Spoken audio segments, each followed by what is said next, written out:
You know, people want to come in and play their retro consoles like the Sega Genesis onto their HDTV, and when they plug it in, it looks like a complete mess. It's junky, it's fuzzy, you don't see letters or numbers right, it's bland, faded out, doesn't look good.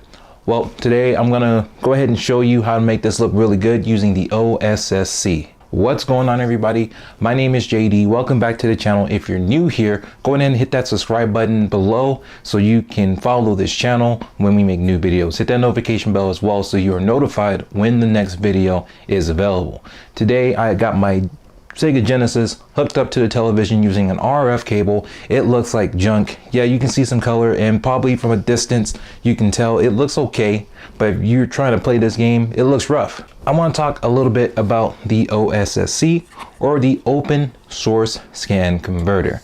I bought this back in 2019 for about 160 bucks. And then you can buy the unit by itself, or you can buy a kit that's a little bit cheaper where it's all broken up and you can put it together. But I decided to go with a complete kit where you get the OSSC, has all these ports, HDMI, components, Scart, VGA for a lot of different consoles. It also comes with a remote to make it a little bit easier to control this, to do what you need to do with certain consoles and different settings and stuff like that, and a power adapter. We're gonna go ahead and I'll show you what this looks like on screen with this connected via HDMI.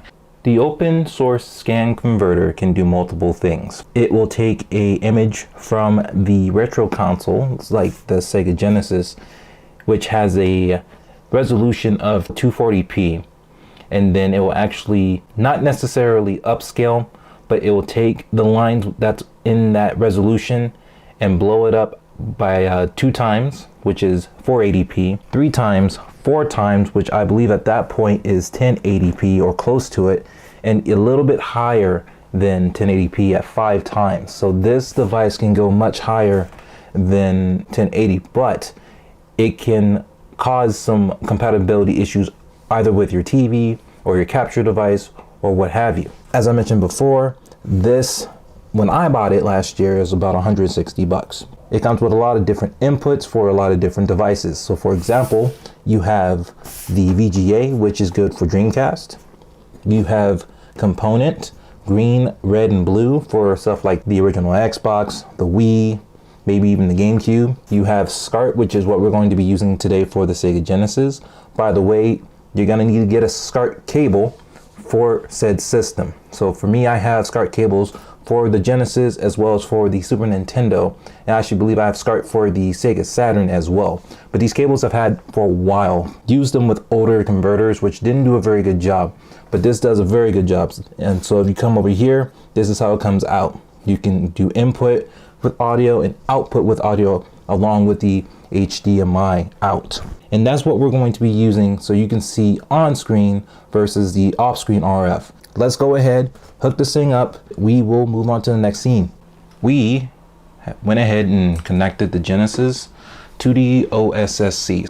I have the Scart cable plugged into the back of the Genesis, and since this is Genesis 1, it hooks up a little bit different. They have it to where the video comes out of that cord, but it also splits out to a 3.5 millimeter jack. You have to plug that into the Genesis. Make sure you have the volume turned all the way up so it can actually pick it up. Then I have that Scart cable plugged into the OSSC. This is what the OSSC looks like when it's turned on. I have to use the remote, you know, and since Scart is tied to AV1, you know, I have to press 1 on the remote to highlight that input so it will show on the TV. Once that's connected, I actually have the HDMI plugged into my computer, which is plugged into my Elgato HD Pro, which then I have the HDMI cable from the out port of the Elgato into my TV. And right out of the gate off screen, you can tell a big difference in quality in terms of color, in terms of clarity.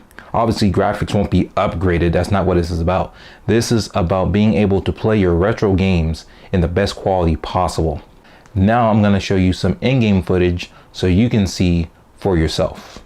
All right, so we have some off-screen and on-screen footage of Sonic the Hedgehog on the Sega Genesis connected to the OSSC. Green Hill Zone Act 1, just how I remember it. And it looks great. Like, its colors are vivid, they're bright. It's almost like exactly how they envisioned it when they created the game. And it's really hard to do when you try to connect it with RF, you know, with that stupid antenna cable you connected. And it's not that it's bad, it's just not clear. And I keep missing that stupid jump. But the more interesting thing about this is that this is just line 2X. So this is just putting out at 480p. It can go higher than this, but it really depends on the compatibility of the devices you have, like the system you're gonna use, the monitor that you might have it connected to, or the television that you have this connected to. You know, it's gonna be typical. The typical person that's probably gonna use this is gonna be someone that probably has an HDTV like this, or a reasonable size monitor, and then they try to connect their console to it and they want to play it the best that they can with the quality that they get. Some TVs play better than others. Oh, already screwed up. That's ultimately what I wanted to show you. I wanted to show you how clear this was, how it just brings you back to, man, this is how I remember it, this is how it looked. It looked really good, and now I can enjoy the game. So this stuff is not cheap though, let's be clear.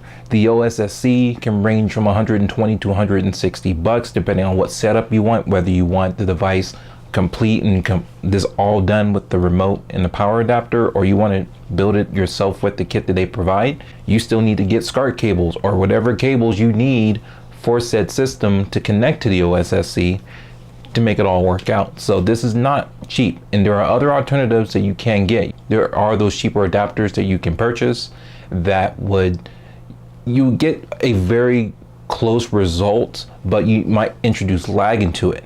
It might not be compatible at all. Not to say that the OSSC will be compatible either, but you have to make sure you know what you want to do before you get into it. I want to take this time to say thank you so much for watching. If you enjoy this content, go ahead and leave a thumbs up. Leave a comment down below if you have an OSSC, or if you're interested in picking up an OSSC, what console are you going to be using it for?